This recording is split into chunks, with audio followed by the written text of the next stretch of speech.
Now the next two sounds are closely related, as the rest have been, one voiced and one non-voiced. But some English people will be confident that they don't use this first sound, but they do. The sound is j. Now, perhaps the easiest way for some people to think of this would be the letter J in saying the French name Jacques. It's a j. Sometimes this is represented with the letters Z, H, j. In English, we never have this at the beginning of a word, but we do sometimes have it at the end of a word or the middle of a word. Examples for this one are measure, leisure, beige. Again, if you speak to an English person and point out to him that he makes these sounds, he'll probably be surprised, because it's not something we are aware of, and as you'll have noticed from these examples, the spelling can change.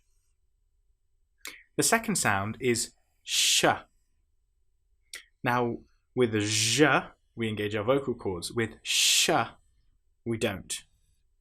It's quite similar to ch, which we did earlier, but with sh, you'll notice it's very slightly softer, mouth a tiny bit more loose. Sh. Some examples for sh might be shirt, sham, ship.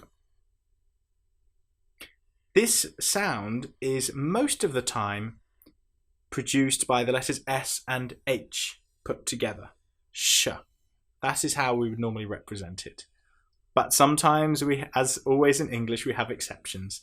One important exception to know about is when you have the letters T, I, after another vowel. I'll give you a few examples of this. Nation, lotion, potion. You will notice that the TI here is pronounced exactly the same as the sh sound. But of course, if you don't know this, you may say notion or nation.